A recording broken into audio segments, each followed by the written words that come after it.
Face à la bande, votre rendez-vous politique. Guilhem Carayon, vous êtes membre des Républicains. Merci d'avoir accepté notre invitation. La politique, vous avez ça dans le sang, puisque vous baignez dedans depuis tout petit. Votre père, Bernard Carayon, a notamment été député LR pendant 14 années. En 2021, vous êtes élu à la tête des Jeunes Républicains, puis vous êtes porte-parole de la candidate à la présidentielle Valérie Pécresse. Lors des législatives 2022, vous tentez de vous faire élire dans le fief de votre père, mais vous ne récoltez que 16,28% des voix au premier tour. En décembre dernier, vous êtes nommé par Éric Ciotti en tant que vice-président et nouveau porte-parole des Républicains, le plus jeune à ce poste, parce que oui, je précise que vous avez 23 ans. Guilhem Carayon, c'est la première partie de Face à la bande, et je vous laisse entre les mains d'Axel Rebaud. Guilhem Carayon, vous avez dit que la réforme des retraites doit être menée à nos conditions. C'est quoi vos conditions ? Alors, oui. Déjà, je crois qu'on a obtenu plusieurs éléments depuis le début des négociations avec le gouvernement. Le fait que la retraite minimale s'élèvera à 1 200 € pour les futurs retraités et pour les retraités actuels. Dans le projet initial du gouvernement, le gouvernement ne prévoyait pas d'augmenter cette pension de retraite minimale pour les retraités actuels. Or, c'est 2 millions de personnes qui sont concernées. Nous, le sujet aujourd'hui, l'amendement qui est pour nous le plus essentiel, le plus fondamental et sur lequel on lâchera pas, c'est la question des carrières longues. Vous avez aujourd'hui un système des carrières longues qui est complètement injuste. Il faut avoir cotisé pendant 5 trimestres pour pouvoir bénéficier de ce dispositif avant 20 ans. Si vous avez commencé à bosser à 20 ans, eh bien, vous allez devoir aller jusqu'à l'âge légal, donc à 64 ans, dans la logique du gouvernement, donc faire 44 annuités de travail, pendant que les autres vont s'arrêter au bout de 43 annuités. Il y a une injustice qui est criante et qui fait peser en fait toute la lourdeur, toute la charge de cette réforme sur ceux qui ont commencé à travailler tôt. Et vous le savez, ceux qui ont commencé à travailler tôt, c'est souvent ceux qui ont travaillé dans des métiers qui sont plus pénibles, qui épuisent le corps. Donc nous, il y a cette question des carrières longues qui est selon nous essentielle, sur laquelle on lâchera pas et où on veut mener un bras de fer avec le gouvernement et que le gouvernement plie, parce qu'aujourd'hui on est dans une situation, vous le savez, à l'Assemblée nationale, où ils ont besoin du vote des députés des Républicains pour faire passer ce texte. Sans nous, ils peuvent pas le faire passer, à moins de passer par un 49.3. Je crois pas que ce soit la solution privilégiée au vu de la Justement, Guilhem Carayon, alors tout d'abord, je vous demanderai de mettre votre caméra à l'horizontale, si vous le pouvez, mais justement, vous parlez du 49.3, vous avez peur que le gouvernement utilise le 49.3, vous avez pas, enfin, est-ce que vous avez peur que ça mette le feu aux poudres, surtout vu la mobilisation actuelle ? J'ai pas bien entendu, pardon. Est-ce que vous pensez que le 49.3, s'il est employé, ça pourra mettre le feu aux poudres actuellement ? Je vous entends plus du tout. Je vous reçois plus. Désolé. Alors là, quelques petits problèmes de connexion. Guilhem Carayon, est-ce que vous m'entendez ? Voilà, puisque je précise à tout le monde que là, voilà, je vous entends mieux. Voilà, c'est ça. Donc nous sommes en visio, donc c'est pour ça qu'il peut y avoir quelques problèmes de connexion. Donc Guilhem Carayon, je propose à Axel de vous reposer la question, histoire que vous puissiez l'entendre correctement, très rapidement, Axel. Guilhem Carayon, je vous demandais, est-ce que vous craignez que le gouvernement utilise le 49.3 ? Ils le feront s'ils n'écoutent pas notre position.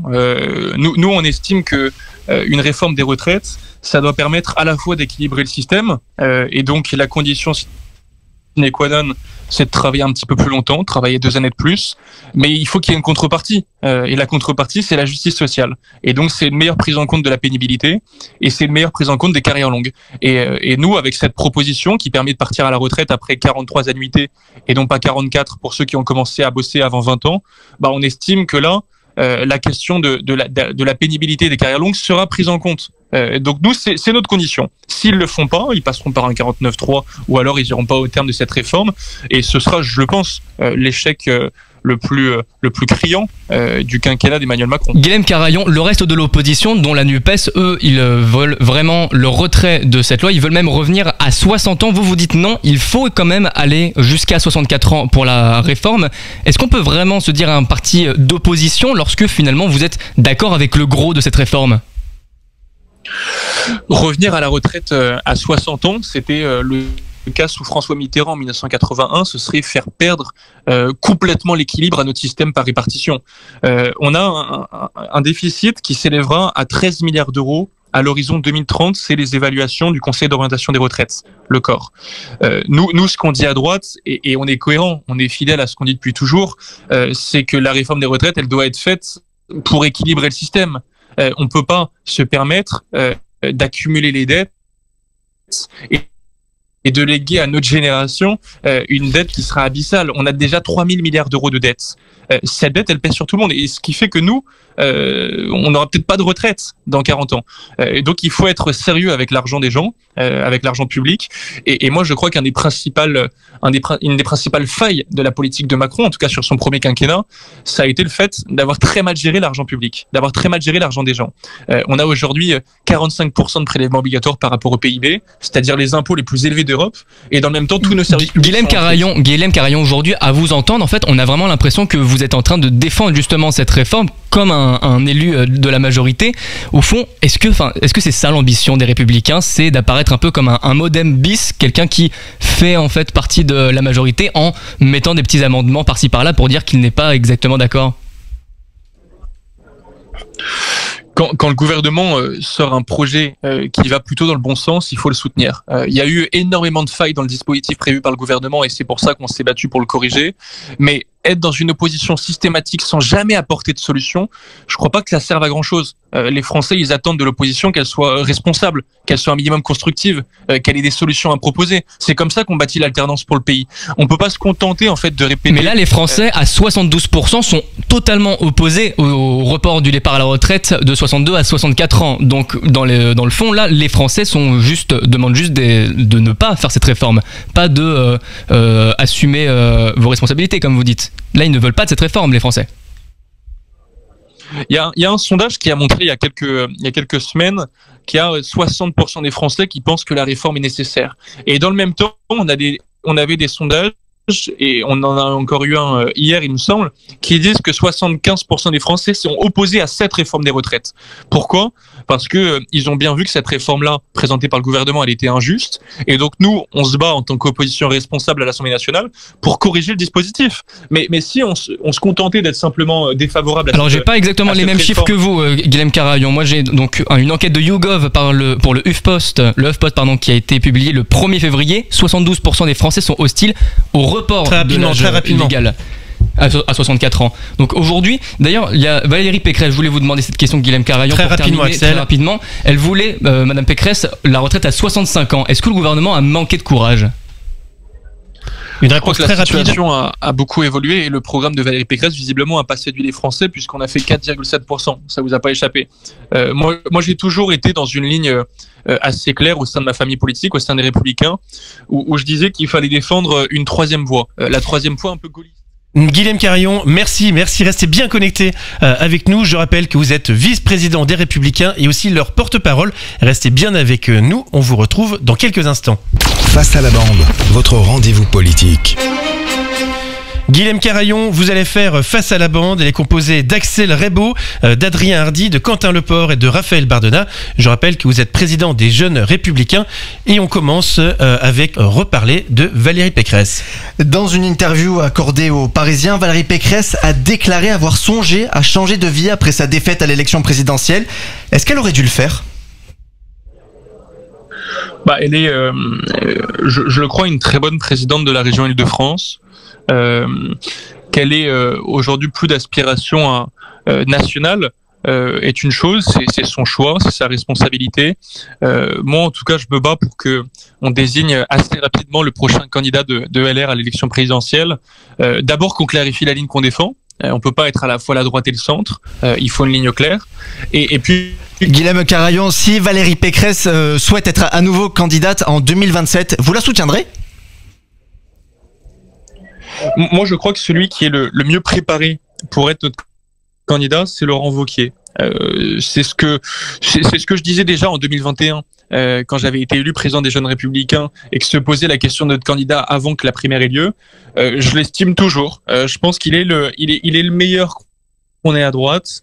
Il est celui qui a fait le diagnostic le plus juste sur la situation de déclassement du pays. Et donc c'est pour cette raison que moi je le soutiens, oui.